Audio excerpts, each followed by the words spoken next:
Jueces capítulo 6, versículo 25 al 40. Yo quiero que tú le digas a tu vecino, escucha la palabra de Dios. Dile a tu vecino, escucha la palabra de Dios. Para darle un poco de contexto, Dios había decidido castigar al pueblo de Israel por su rebeldía. Y por casi una década permitió que Israel estuviera bajo la tiranía del pueblo de los madianitas. Y durante este tiempo, el pueblo de Israel empezó a asimilar a la cultura de los madianitas. En esta asimilación, en esta sincronización de culturas, Dios levanta y llama a un juez joven llamado Gedeón, y envía un ángel para que le hable a Gedeón, a decirle: Dios te ha llamado. Ahora, Gedeón era uno de los hijos menores de su casa. Gedeón era un hombre bien tímido, inseguro de sí mismo. Pastor, ¿cómo tú sabes eso? Porque cada vez que vemos que Dios habla a Gedeón, Gedeón prueba a Dios. Y es interesante, permíteme, a mí me apasiona la palabra, permíteme entrar aquí por un momento. Gedeón, cada vez que Dios le habla, el ángel está hablando con él, dice que Dios me envió. Y Gedeón dice: si Dios te envió, pues dame una señal. Después Dios le habla otra vez y dice: Gedeón, yo quiero que vayas y hagas esto. Y Gedeón dice: si eres tú, Dios, haga que llueva aquí, pero que no llueva acá. Y que llueva aquí y que no llueva allá. Y después, cuando están en el desierto con los hombres que Dios le dio, ya ha probado a Dios 2 veces, Gedeón dice: bueno, Señor, muéstrame que estos hombres son los que son de metal, que son para la guerra. Y Dios le dice: ok, te voy a dar unas señales. Y le dio 3 señales para los hombres que le había entregado. Gedeón era inseguro de las instrucciones de Dios. Yo no sé si eso le ha pasado a alguno de nosotros. A mí me pasa a veces. Yo digo: Señor, ¿eres tú? Y a veces le preguntamos al Señor, y cada vez que Gedeón probaba a Dios, decía: Señor, ten misericordia de mí, pero te tengo por favor, aclárame esto. Y así que Gedeón era un hombre inseguro de sí mismo, pero Dios lo llama para ser un guerrero, un general.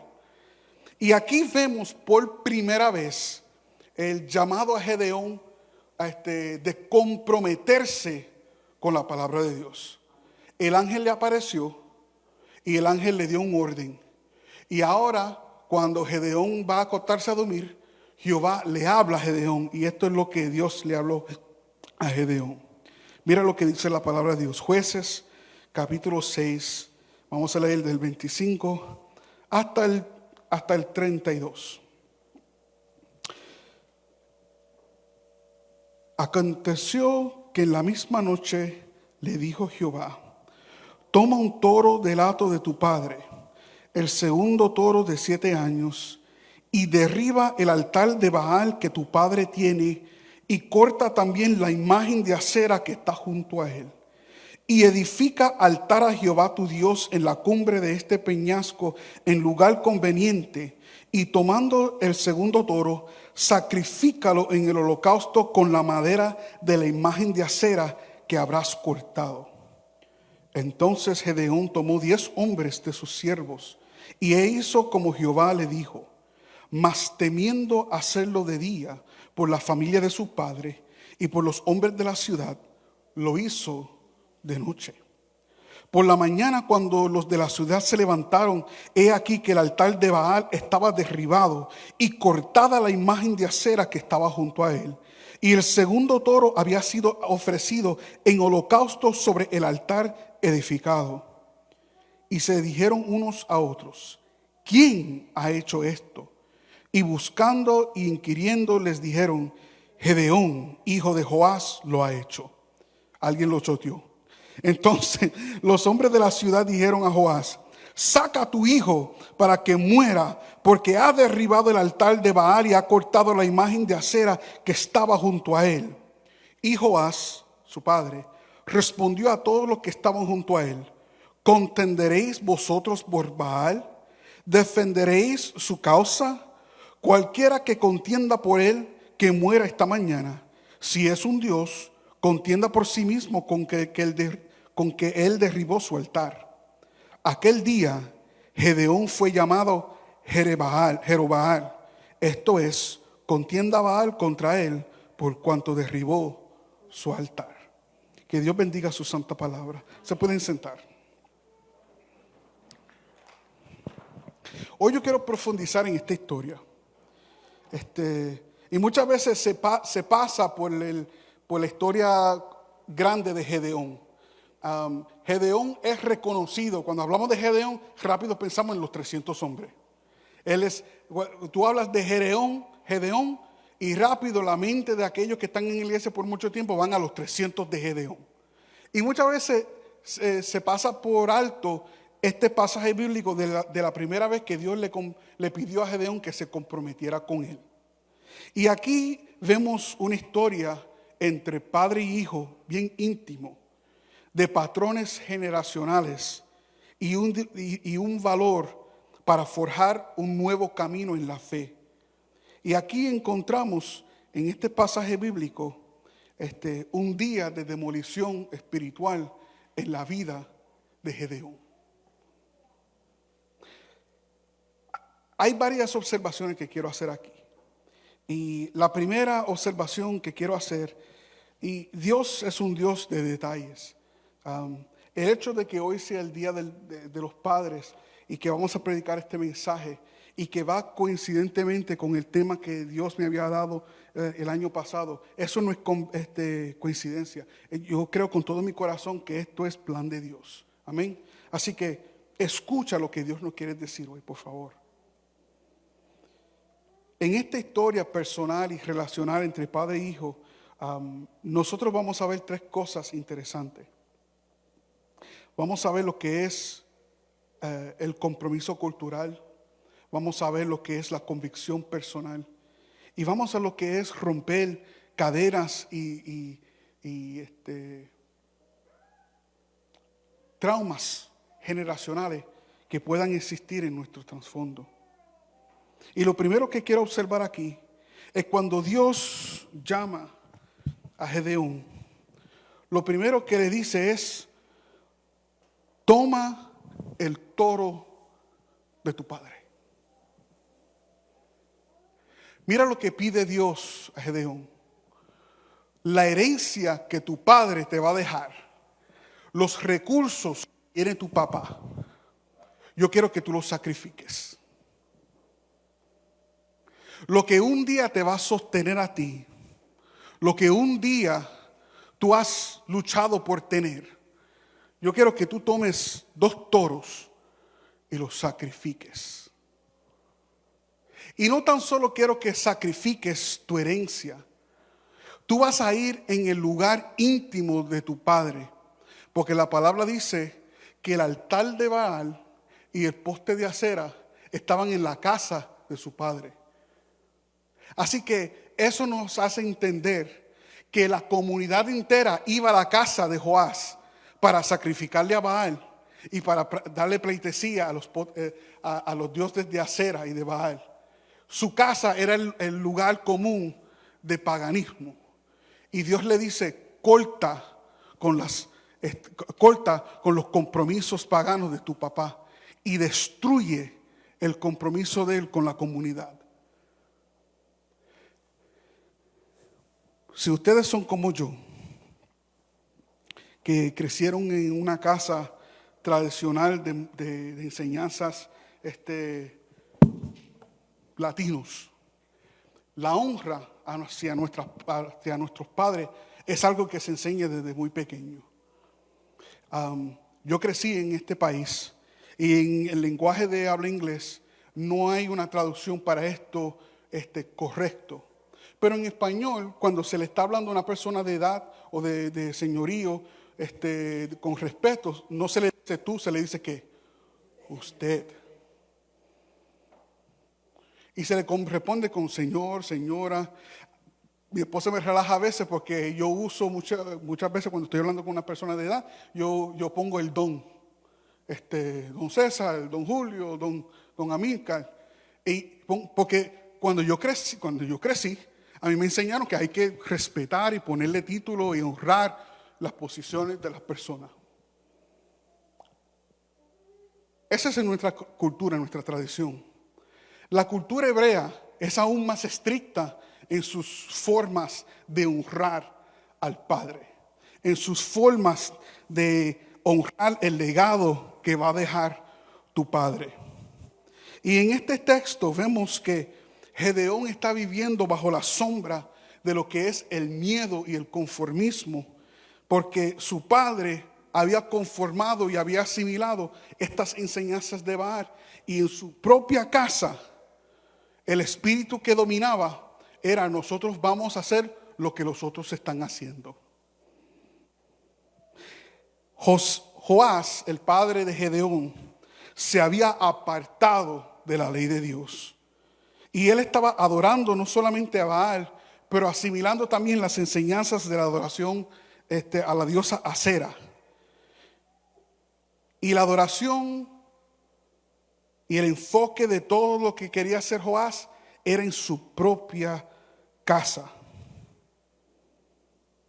Imagínense el peso de lo que Dios le está pidiendo a Gedeón. Sacrifica tu herencia y rompe todo lo que tu papá te ha enseñado. Quebranta las tradiciones de maldiciones que viven en tu casa. Y sabes que esto no se trataba de un monumento que su padre había edificado. Esto se trataba de desafiar la noción de asimilación de la corrupción del pueblo de Israel. Y al hacer esto, Gedeón, de una manera pública, de una manera vergonzosa, iba a desafiar a su padre.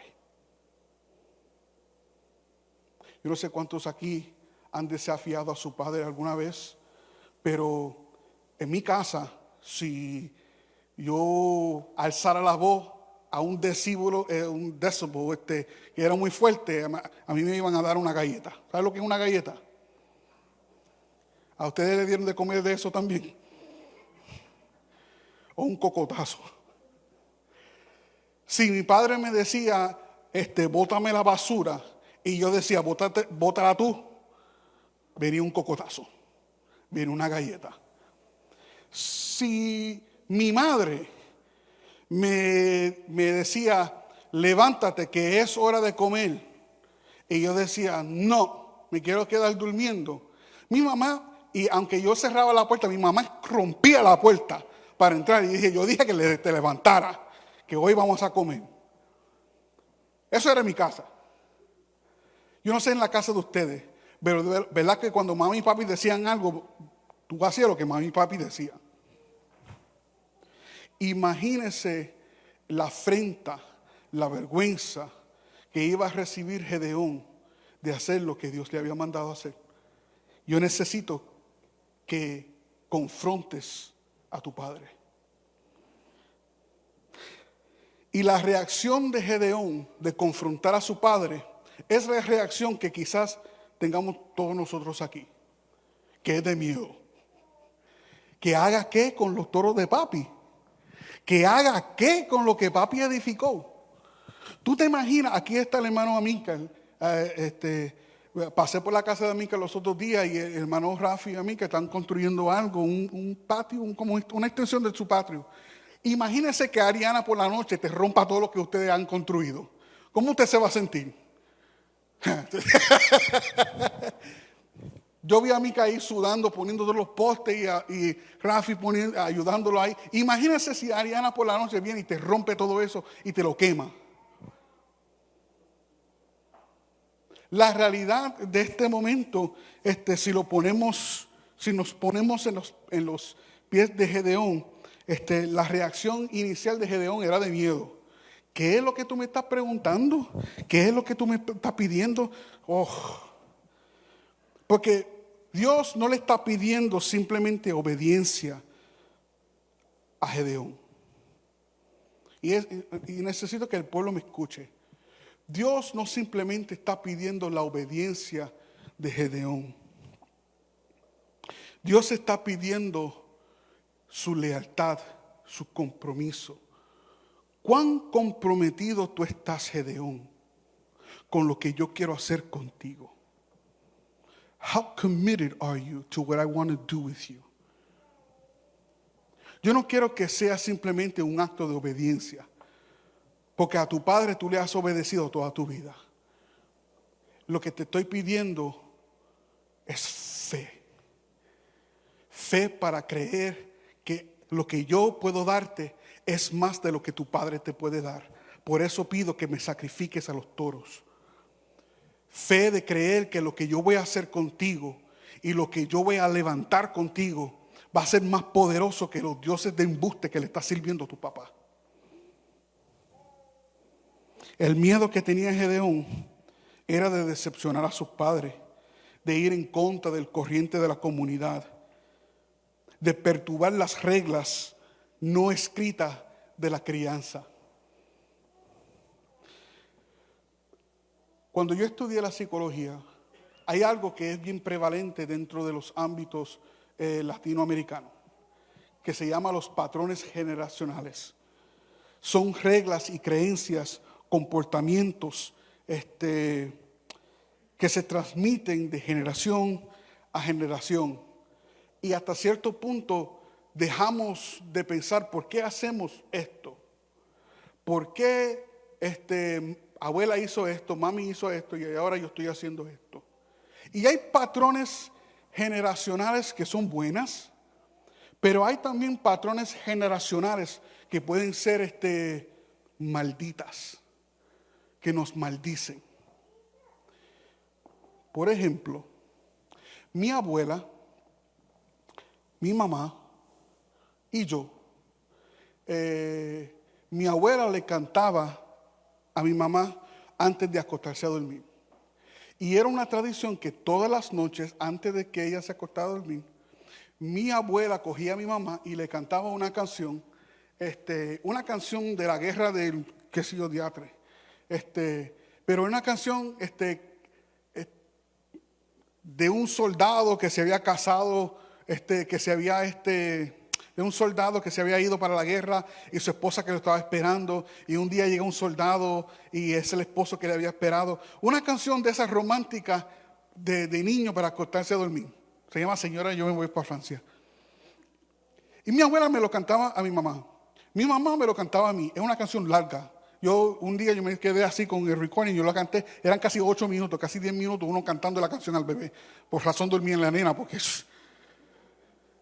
Y ¿sabe qué? Yo hago lo mismo con Shiloh. Antes de acostarse a dormir, yo vengo, oramos con ella, la bendecimos, y ella la coge en mis brazos y empezó a cantar. Y y mi esposa ya sabe que la única forma que Shiloh se acuesta a dormir es que si yo la cojo en mis brazos y hago y empiezo a cantarle la canción de 8 minutos. Y tengo que cantar la canción completa, porque si paro de cantar ella me mira. Pero ¿sabe qué? Eso se ha convertido en un patrón generacional de mi familia. Hasta mi hermano le canta a la hija de... Y es algo que nosotros hacemos porque se nos enseñó a nosotros, se le enseñó a mi mamá, que se canta antes de acostarse a dormir. Pero hay otros patrones generacionales que no bendicen, hasta maldicen. Y hay patrones generacionales que son tan bobas y nosotros preguntamos, ¿por qué hacemos esto? Una vez había una familia, esto es verídico, una vez había una familia, y esta jovencita estaba en su colegio y quería hacer un pavo. Un pavo, no un pernil. Y iba a hacer un pernil. Y ella adobó el pernil como lo adobó su mamá, como lo adobaba su abuelita, como lo adobaba su tatarabuela. Es una receta familiar. Pero cuando lo puso en el platillo para ponerlo en el horno, ella vino y le cortó todos los lados primero del pernil. Y el esposo le preguntó, ¿por qué tú haces eso? ¿Por qué tú cortas todos los lados del pernil? Porque sale el juguito más del pernil y eso ayuda con el sabor. Y el esposo de la jovencita dijo, es que eso no hace sentido. Digo, sí, así lo hacía mi mamá. Un día le preguntan a la mamá, Mamá, ¿por qué tú cortas los lados del pernil? Ay, mija, porque mi abuela me enseñó eso, tu abuela me enseñó eso, mi mamá me enseñó eso. Porque se cortaba, porque se le salía el jugo y eso se mezclaba con los condimentos y sabe el pernil mejor. Y el esposo del jovencito de la dama dijo, es que eso no hace sentido. Vamos a preguntarle a la abuelita. Le preguntaron a la abuelita lo mismo. Abuelita, ¿por qué tú cortas los pedazos del pernil? Digo, ay, mijo. Porque cuando la primera casa que yo tuve con el abuelo de la niña, el horno de nosotros no cabía el pernil completo. Yo cortaba el pernil de los lados y así cabía el pernil y así yo siempre lo he hecho. Patrones generacionales. Y hasta cierto punto empezamos a crear nuestra propia narrativa de por qué lo hacemos. ¿Por qué tú bebes? Ah, porque papi bebía. Y cuando estamos celebrando, nosotros bebemos. ¿Por qué tú fumas? Ah, porque mami fumaba, papi fumaba. Y lo hacemos porque es un momento lindo para nosotros relajarnos. ¿Por qué tú usas esto? ¿Por qué tienes tantos tatuajes? Ah, porque estos son símbolos y mi papá me enseñó que un hombre aguanta los símbolos en el pecho. Y que empezamos a adherirnos a estos patrones generacionales sin saber realmente por qué lo estamos haciendo. Y son maldiciones que estamos echando sobre nuestros hijos de los hijos de nuestros hijos. Gedeón, Dios le está pidiendo a Gedeón, rompe con todo eso. Dios le dice a Gedeón, rompe con el patrón generacional que está estableciendo tu papá. Y hay un valor, algo valioso que Dios le quiere enseñar a Gedeón a través de este acto. Porque el acto de derribar el altar fue más que simplemente obediencia. Es una declaración de lealtad que afirma de que Dios iba a ser su tradición, de que su familia iba a temer a Dios, no al hombre. Y esto es una verdad difícil para este mundo, porque el mundo te dice, vamos a celebrar el mes de orgullo. Y nosotros enviamos a nuestros hijos a la escuela, donde aceptan todo tipo de ideología, donde aceptan todo tipo de enseñanza. Y cuando tus hijos vienen a tu casa y dicen, oh, en clase vamos a celebrar el mes de orgullo y quieren pintar la cara de colores. ¿Qué tú le enseñas a tu hijo? ¿A comprometerse con lo que dice la palabra y a tus valores? ¿O asimilarse a la cultura que te dice, aquí está el poste de acera y el altar de Baal? Lo que Dios le está pidiendo a Gedeón es más que obediencia, es compromiso con la palabra. Lucas 14:26 dice, si alguien viene a mí y no aborrece a su padre, su madre, su mujer e hijos, hermanos y hermanas, y aún también su propia vida, no puede ser mi discípulo. Es más que lealtad familiar, es más que lealtad del romance que tiene con tu cónyuge. Es una afirmación y un compromiso que Dios tiene mi corazón. Dios no solamente tiene mi obediencia, Dios tiene mi corazón. Y eso es lo que Dios quiere. God wants your heart. Dios quiere tu corazón.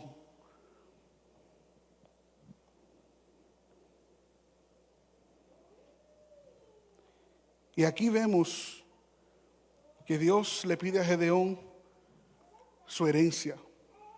Dios le pide a Gedeón derrumbar el altar de su padre. Dios le pide a Gedeón que supere su miedo. Y cuando Gedeón confronta a su padre sacrificando los toros de su padre, cuando Gedeón confronta a su padre derrumbando el altar que él construyó por comprometerse con la cultura, cuando Gedeón por fin supera su miedo de confrontar a su papá porque alguien lo choteó. Y cuando la gente vinieron a su casa a pedirle la cabeza de Gedeón, algo inesperado pasa en el corazón del padre de Gedeón. el padre de Gedeón dice, ¿contenderéis vosotros por Baal?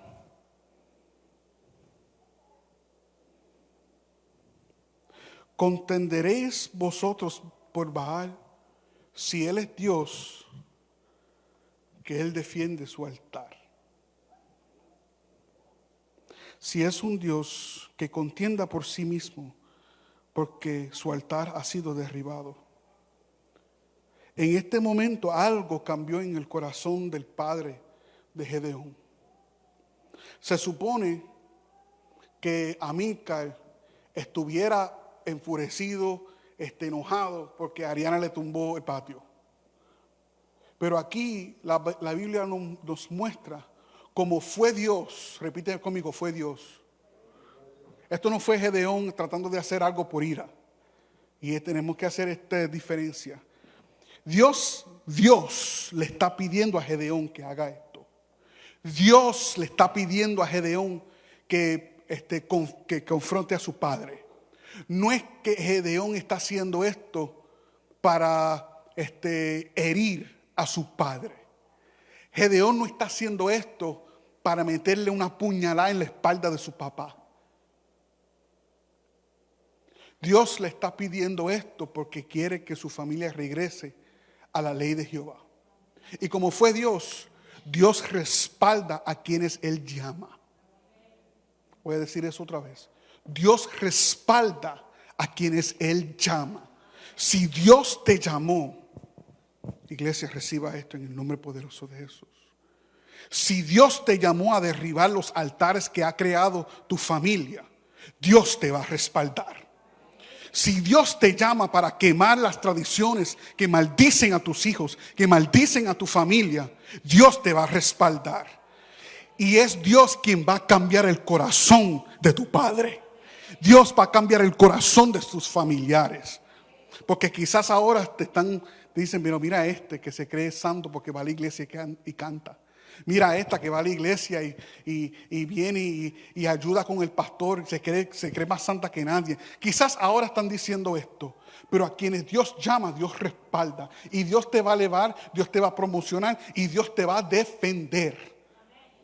Y aquellos que un día quizás que tú piensas que te están acosando, Dios cambiará su corazón para que ellos puedan ver la realidad de a quién tú les sirves. Porque ¿sabe lo que dice la palabra? Al fin de todo esto, toda rodilla se doblará, toda lengua confesará que Jesucristo es el Señor. Toda lengua confesará, toda rodilla se doblará y confesará que Jesucristo es el Señor. Así que Dios capacita y Dios llama y defiende a quienes Él llama. Aquí vemos el giro inesperado del corazón del padre de Joás, porque al ver el valor de su hijo, ver la convicción de su hijo de hacer algo que quizás iba a traer vergüenza, de hacer algo que quizás iba a traer una consecuencia mortal para él, Joás dice, Dios está con mi hijo. Cualquiera que fuera la razón del giro del corazón de Joás, Joás defiende a su hijo. Y cuando defiende a su hijo, lo que pasa aquí en el ámbito espiritual es una reconciliación de trauma familiar. Es una reconciliación en creencias de la familia. Lo que antes yo hacía, ya no lo hago más.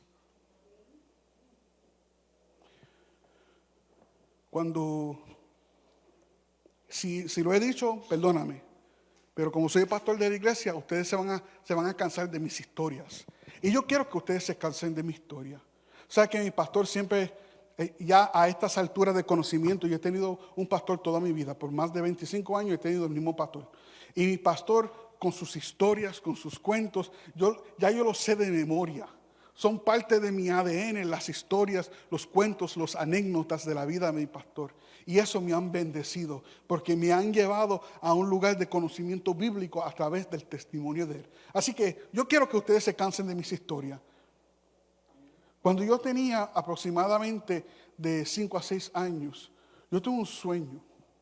En mi casa no se hablaba de Dios. En mi casa había un tipo de cristianismo fingido, de que cuando algo mal pasaba, mi mamá y mi papá le decían a la gente, Dios sabe todas las cosas.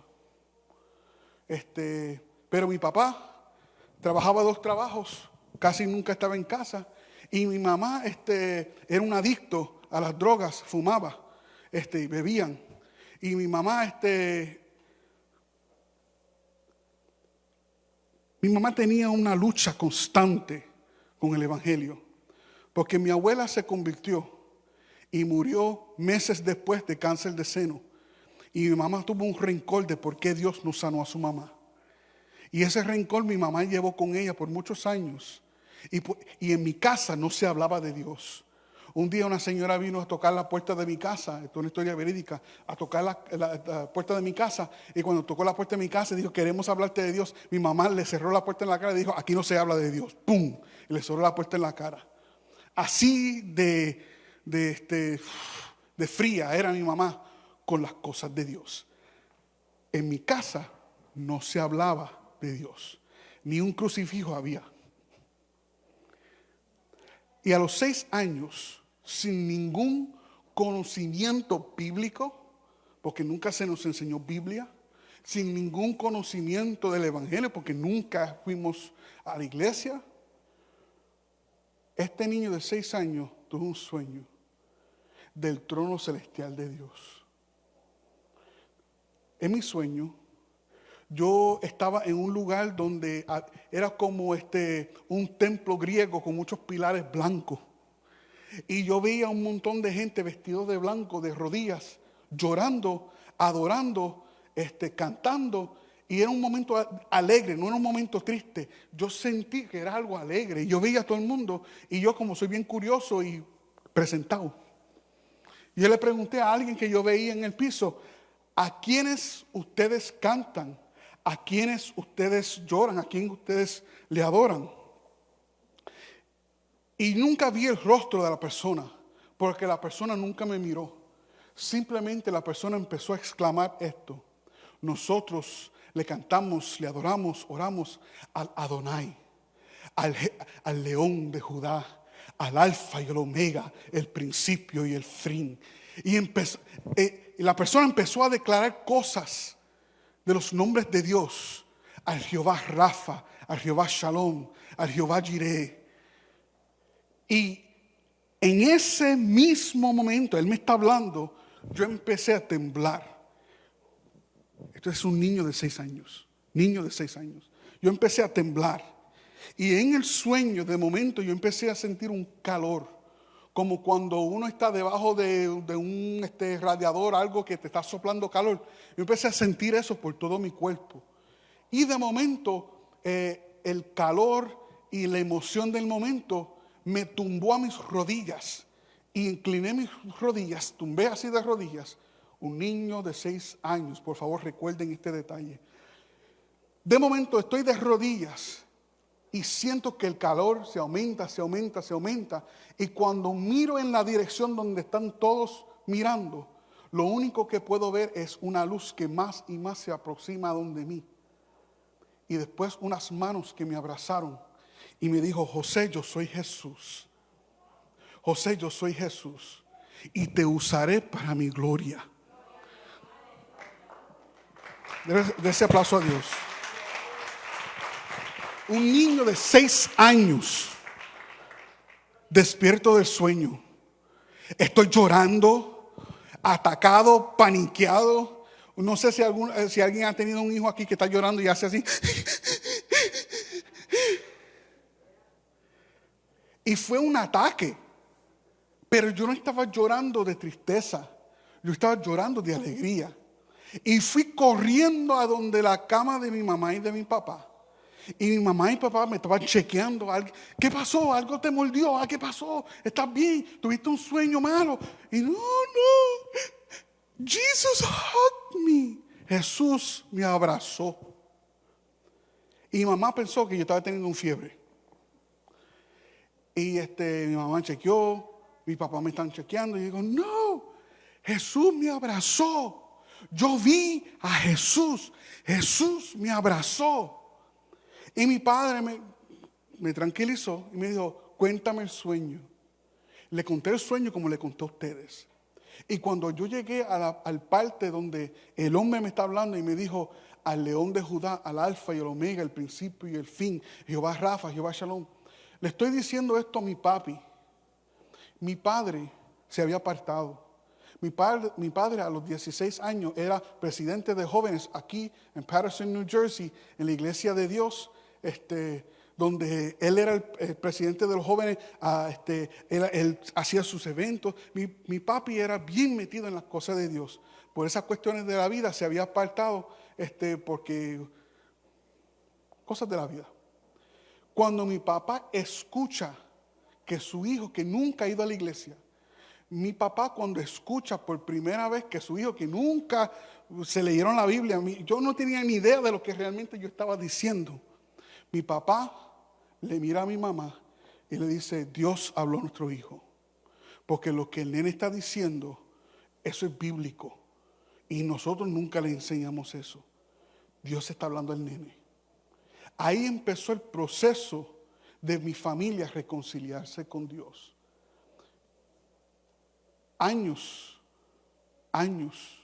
después. Recientemente, vamos a ponerle 3 años. Recientemente, ese niño de 6 años, por fin Dios lo ha moldeado. Dios lo ha discipulado. Dios lo ha llevado a una capacitación de ministerio lindo y hermoso debajo del pastorado, del pastor Agustín. Y cuando llega el momento donde Dios llama a lo que ese niño de 6 años un día escuchó, de que yo te iba a usar para mi gloria.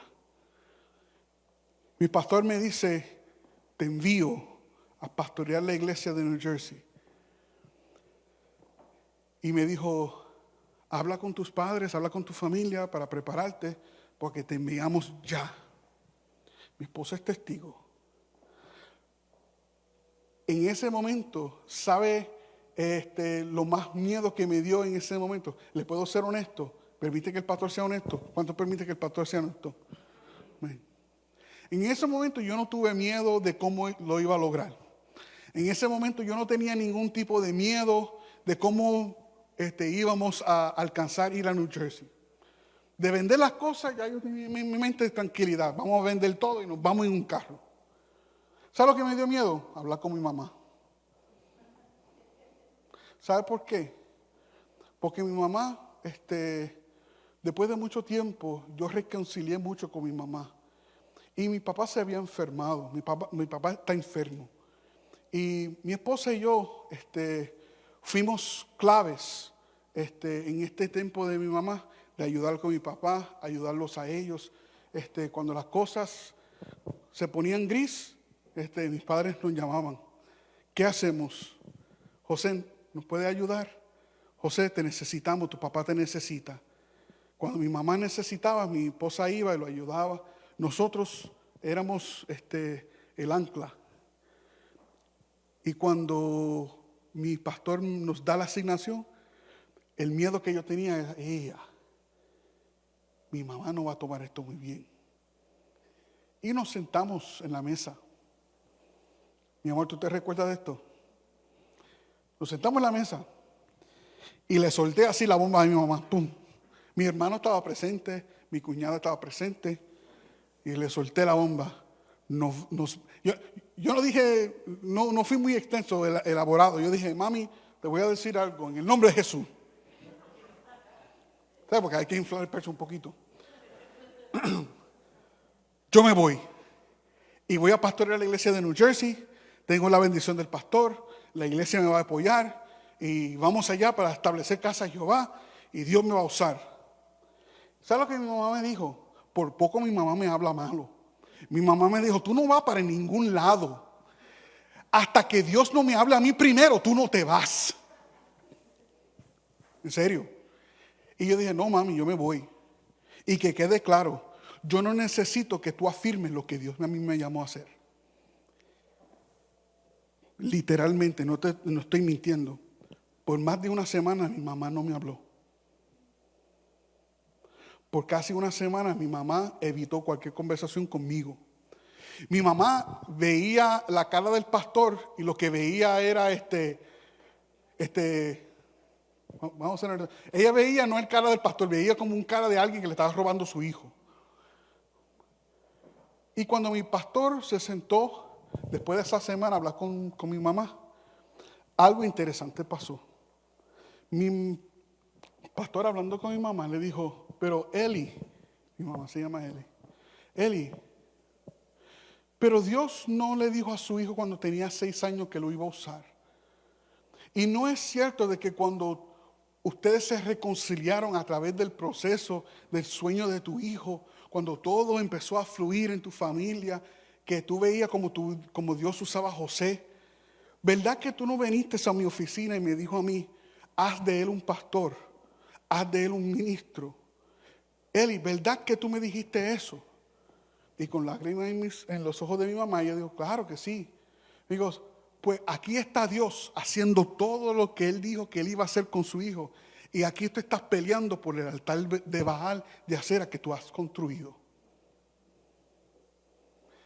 Y tu hijo está siendo lanzado y aquí tú estás peleando por el altar que tú quieres crear. ¿Qué altares quizás tu familia ha construido en tu familia? ¿Qué altares existen que todavía lo tienes de pie por miedo de ofender a mami o a papi? Yo no sé qué altares todavía existen en la familia de Julio César, que todavía Julio César tiene que enfrentar. Yo no sé qué altares ha construido la mamá y la papá de Gabriel que él tenía que confrontar, a quebrantar, porque Dios ha llamado a su familia a un sacerdocio. Yo no sé qué altares existen en la familia de Enrique y de Janety, que ellos tienen que derrumbar para vivir a la altura de lo que Dios le ha llamado a hacer. Pero Dios hoy nos está diciendo, hoy es día de demolición. Hoy es día de quebrantar todo aquello que nos maldice como pueblo de Dios. ¿Y sabes qué? Tenemos que ser libres de ese miedo. Porque hay un legado que Dios quiere dejar. Hay un legado que Dios quiere dejar en cada familia que está aquí. Y yo no quiero que mi familia, yo no quiero que mi bebé Shiloh crezca viendo los altares de Baal de sus abuelos en mi casa. Yo no quiero que Shiloh crezca todavía preguntando por qué papi le sirve a Dios, pero permite que este poste esté aquí.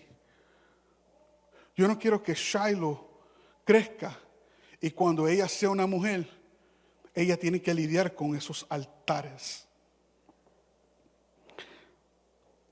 Hoy tengo que derrumbar los altares de Baal. Hoy tengo que quemar los postes de acera. Hoy Dios te llama a ser un hombre y una mujer que dice, yo y mi casa serviremos a Jehová.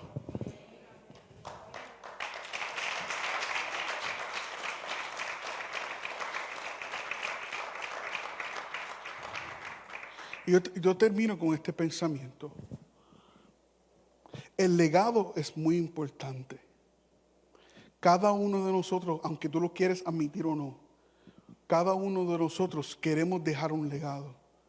Every one of us wants to leave a legacy. Que alguien se recuerde de ti cuando usted pase.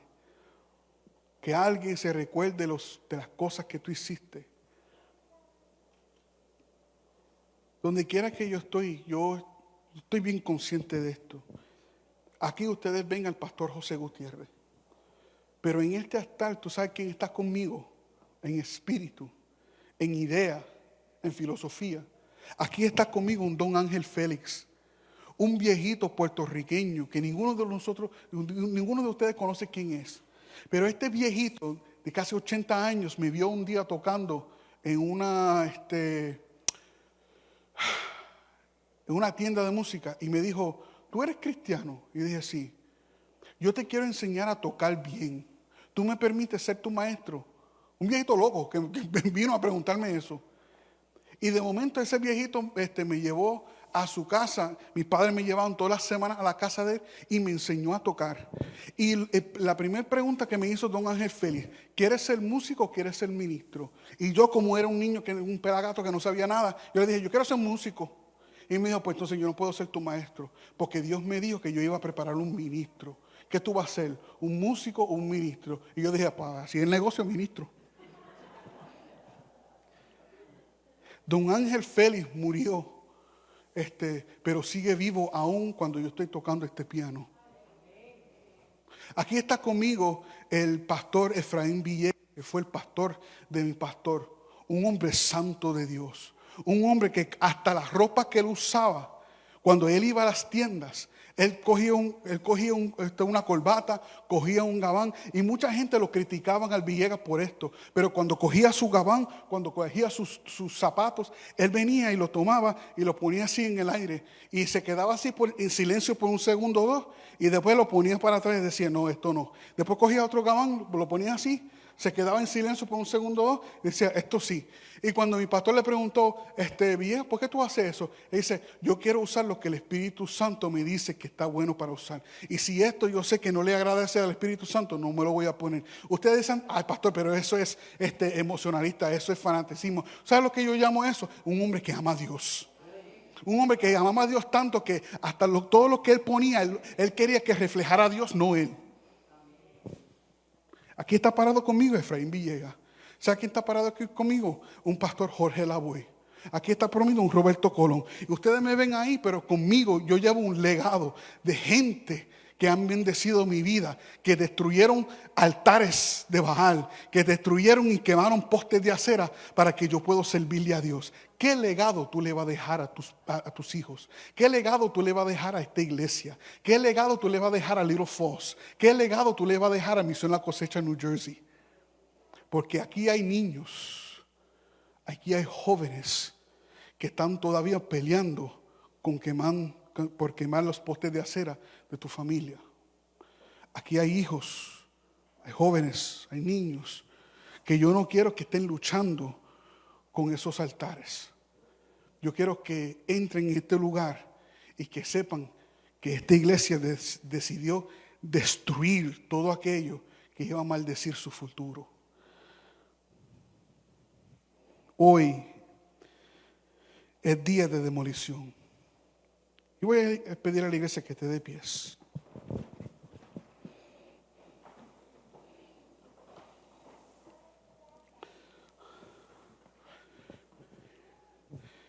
Y después de Gedeón cumplir con toda la tarea que Dios le envió a hacer, ¿sabe lo interesante de la historia? Cuando terminamos de leer el pasaje, Gedeón no se quedó Gedeón más. Le cambiaron el nombre. Le cambiaron el nombre a Jerobaal, que significa que los dioses falsos contiendan con él. Porque el Dios que está con Gedeón, el Dios que está con Jerobaal, destruye a todos los otros dioses. ¿Cuál va a ser el cambio de nombre de ustedes? Yo le pido en este momento que cierren sus ojos. Yo creo que este mensaje es muy apropiado para todo lo que estamos celebrando culturalmente hoy y lo que estamos predicando como iglesia. Como iglesia estamos predicando estar bajo construcción. Cosas que tenemos que trabajar como personas de fe. Hoy Dios te llama a trabajar con las cosas que tú tienes que destruir para que Dios edifique algo nuevo en ti. un altar nuevo en ti y en tu familia. Eso es lo que Dios nos dice como iglesia. Pero culturalmente hoy se celebra el Día del Padre. Y quizás hay cosas, traumas, altares que tus padres han construido, que tú entiendes, yo tengo que deshacerme de esas cosas. Y yo no puedo tener miedo confrontar esas cosas que me maldicen. Así que voy a hacer 2 llamados distintos hoy. Si estás aquí y tú necesitas a Jesús y tú nunca has aceptado a Jesús como tu único y exclusivo Salvador, o quizás te tienes que reconciliar de nuevo con Dios, hoy es un día perfecto para tú hacerlo. Si tú necesitas a Cristo Jesús o necesitas reconciliarte con Dios, yo quiero que levantes tu mano, porque yo quiero orar por ti.